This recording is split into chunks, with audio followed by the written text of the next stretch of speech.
Dennis Jimenez here with DJ Amber. What's up, How you man? doing? How you doing? Yeah, good. Okay, so let's get it started. Okay, ask you some questions. Well, the first question, you have a different accent. Can you tell us where you got that from? Yeah, I got that from London, Uh-huh. South London to be exact. And how long you been living here? So I've been living in Toronto now for the last 10 years, Mm-hmm. and every time I go back home to London, they tell me that I sound more and more Canadian. You sound like I'm just, losing it. you sound like you're here on vacation and you're going back home. Your accent kicks. You still got your accent. Phil, thank you. I think that deserves a fist pump. Oh yeah. So I noticed that you know a lot of the music. Not only do you know the music, you know the words, right? You boogie down with the words, why not? So in England, when you were growing up, what were your top 10 in England there? And when you came here, was it like, oh my gosh, this is music that I'm not used to. Why are you guys clapping your hands to this song? In England, we had this song that was popular. How come it's not here? Did you have the same top 10 when you came here? Like, what was it like? So here's a little fact that you didn't know. Actually, I worked for a hip hop magazine back home in the UK. It was called Fat Boss. It was one of the original underground hip hop magazines. So we had international exposure to hip hop, not just from the States, but also from Europe, across Europe, France, Belgium, you name it. So I was very much listening to like UK hip hop, acts like London Posse, Demon Boys, but then also being exposed to US, which is where hip hop pretty much started. So like Slum Village, Dilla, Run DMC. I mean, everybody that you would see on MTV, it was right in my living room. It was all a part of it. Now, you seem pretty knowledgeable about music. Where did you get your knowledge from? At what age were you like, okay, I like this music, and it started developing? At what age did you get that knowledge of music where you were conscious of it? I think it was on my 13th birthday. My mum was like, you know what, we're going to throw you a party, but you're going to have to invite all your friends and choose the music. And I went out and I bought my very first 45, and that was Slick Rick and Dougie Fresh, the show. And that was on side A, and on the flip side, you had Slick Rick, Lardy Dardy, we like to party. We don't cause trouble, we don't bother nobody, but just so they get on the mic. I'm going to rock up on the mic, we rock the mic, right? So yeah, so pretty much from 13 up, I mean, I was listening to like Full Force, Alice, I want you just believe.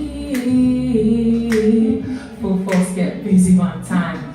But as well as listening to a lot of R&B as well. So Alexander O'Neill and Sherelle, Saturday Love was one of the first tunes that I had my slow dance to. At the disco, we call them discos back in the UK. Yeah, so. So what was shocking when you came to Toronto? What was so shocking about the music scene here? What was like, this is unusual for me, or strange, or different, or not good at all? What was different about the music scene in Toronto when you first came here?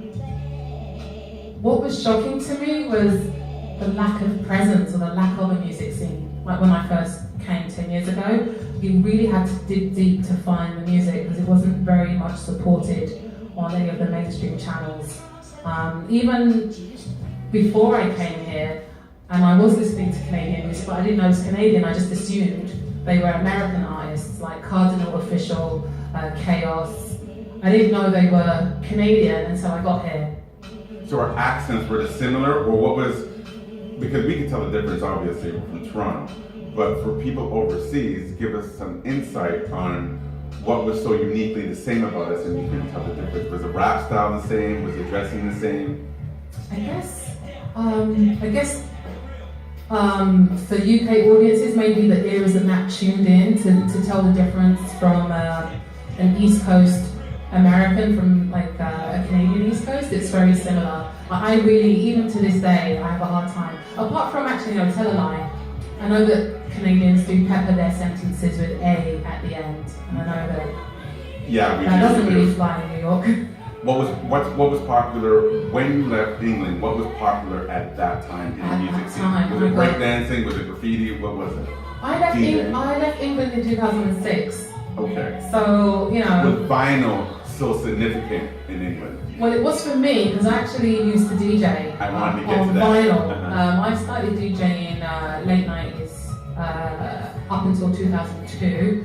I even had a residency at Ministry of Sound, which is one of the hugest nightclubs in the city in South London. I had the back room, and I would do my R&B and hip hop sets in there. So I was pretty much on vinyl all the way throughout. And then when I left England and moved here, I stopped playing out DJing because I was trying to get my hustle on, trying to find a job, find a way, find friends, communities, and try to just build a life really. So DJing didn't really figure back then. It's only really in the last 2 years since iLive that I've gotten back into it again. So yeah. So how did you get that connection with iLive? What transpired that brought you to this point? So I got in touch. Actually, no, Jason. Big shout outs to Jason Henry, aka DJ Sessions, aka the man behind iLive Radio. He reached out to me on Facebook. We had a lot of mutual friends, and he mentioned that he was setting up this radio station. And actually, he was a client first. I'm a scribe, and he was looking for someone to create some really good content for the website. So I did that for a bit, and then as he was setting up the station and there were slots available, he was like, how would you feel about presenting a show? And I was like, as long as it's a hip hop show, I would love to do that. And that was like the spring of 2015. Mm-hmm. Yeah. And so the older hip hop, like Big Daddy Kane, Rakim, and so forth, was that a big influence in England? Because I know nowadays, like, you know, the newer hip hop is a big influence everywhere. Yeah. But when hip hop was in its incubation stage, was it a big influence in England? Oh my God, yeah. I mean, I just remember back in the days when I was clubbing, it was like KRS-One, Tim Westwood was the big hip hop DJ back then. He would do a night at the Fridge on a Sunday. It was like a under 18s jam. So if you were under 18, you could come in, and it was like Big Daddy Kane, it was LL Cool J, it was Salt and Pepper, Beastie Boys, Run DMC.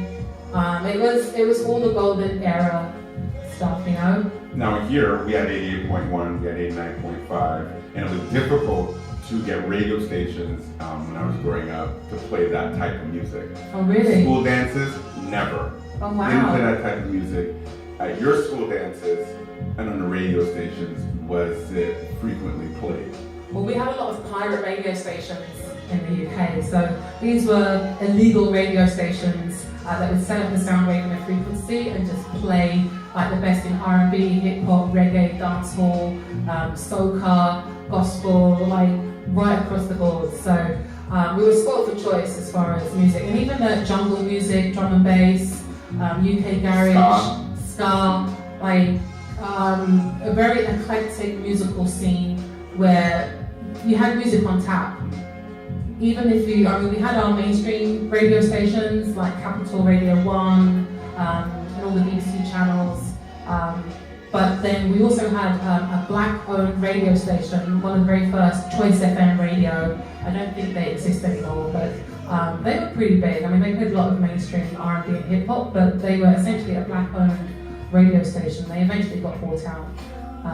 But yeah. Now you spun vinyl, you were a DJ. Mm-hmm. Now when you came here, did you find the DJing was different, similar? Was it the same style, or could you tell the difference?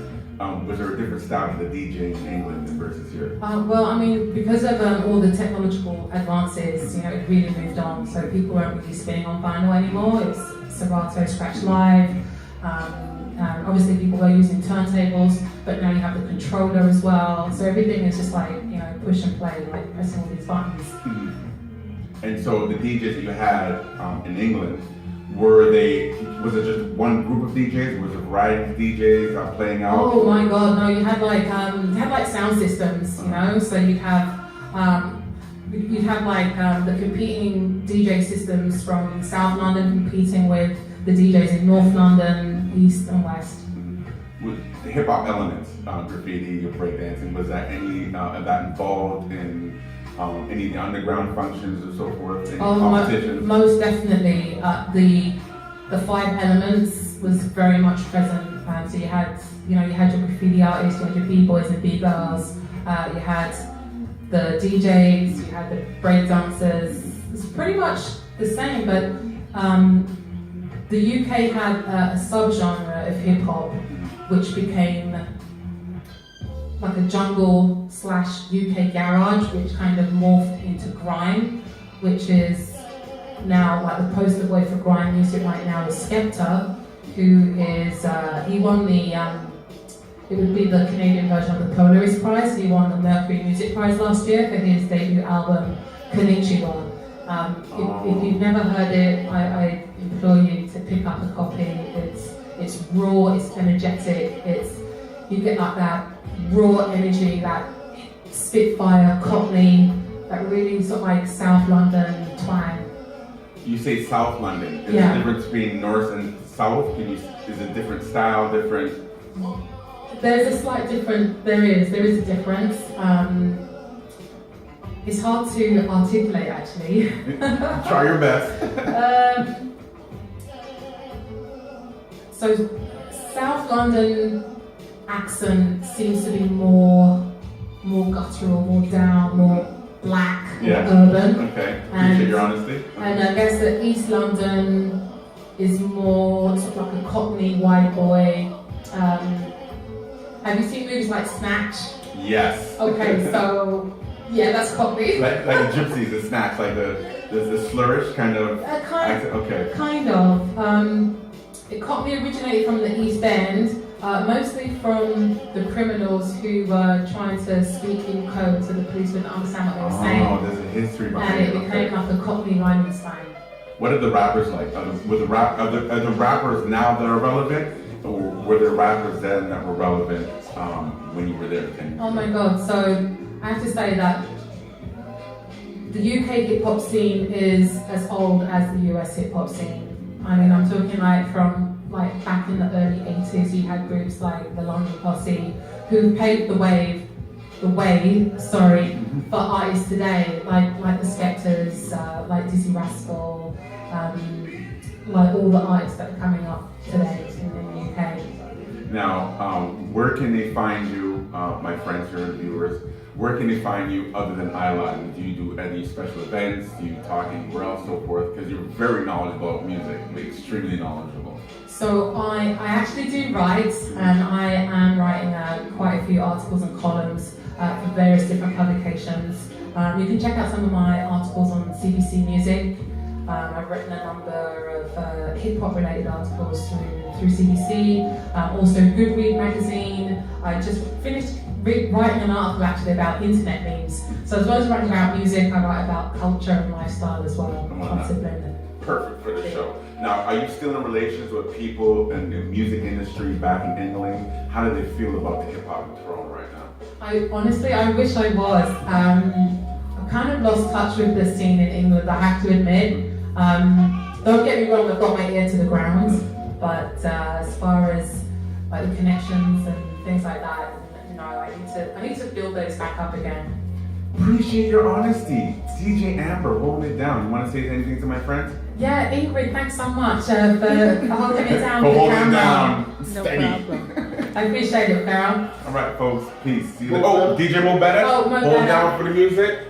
The background, not only just for the 8 to 10 show, for our interview. Hold it down. Jane Dilla, instrumentals. Yeah. Peace.